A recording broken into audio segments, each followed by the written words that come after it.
మొత్తం ఒక 4-5 మంది ఉన్నారు. హాల్ నిండా బ్రహ్మాండంగా పరిగిల ఉత్సాహంగా ఉండే. ఆడ పోయినాక నేను మహేందర్ అన్నతో అంటి ఇంతకుముందు కారులో చెప్పిన చూడు ముచ్చట అది చెప్పు అన్న.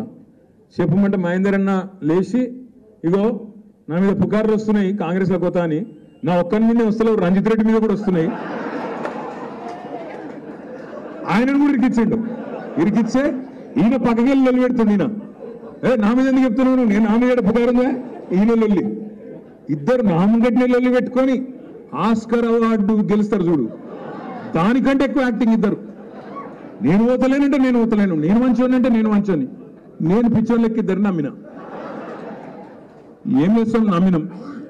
నమ్మి ఇద్దరు అద్భుతమైన స్పీచ్లు ఇస్తే గెలిచిపోయినాం. ఇంకేముంది, మళ్ళా పార్లమెంట్ గెలిచిపోయినాం అనుకున్నా. నేను చూస్తే 15 రోజుల తర్వాత సీన్ కట్ చేస్తే ఈయన మల్కాజ్గిరి అభ్యర్థి, ఆయన చేవెళ్ళ అభ్యర్థి కాంగ్రెస్. నేను మీకు విజ్ఞప్తి చేస్తా ఉన్నా, ఆనంద్ చెప్పిన మాట ఏదైతే ఉందో మళ్ళీ రేపు వచ్చి ఇదే పట్నం మహేందర్ రెడ్డి, ఇదే రంజిత్ రెడ్డి వచ్చి కేసీఆర్ గారి కాళ్ళు పట్టుకున్న మళ్ళా పార్టీలోకి రానియము అనే మాట కూడా నేను ఈ సందర్భంగా మీకు విజ్ఞప్తి చేస్తా ఉన్నా. వాళ్ళకు తప్పకుండా బుద్ధి చెప్పవలసిన బాధ్యత మన మీద ఉన్నది. వచ్చి కేసీఆర్ కాళ్ళు పట్టుకున్న మళ్ళీ అధికారంలోకి వచ్చినాక వాళ్ళని మాత్రం మళ్ళీ రానిచ్చే ప్రసక్తే లేదనే మాట కూడా నేను మీకు విజ్ఞప్తి చేస్తా ఉన్నా. చాలా గట్టిగా బయట ఒక రూమర్ స్ప్రెడ్ చేసే ప్రయత్నం చేస్తున్నారు. అనిల్ గారు చెప్పినారు ఒక మాట, ఇక వీళ్ళు పోతున్నారు, ఇక వాళ్ళు పోతున్నారు, ఫ్రీ సోషల్ మీడియా అయిపోయింది.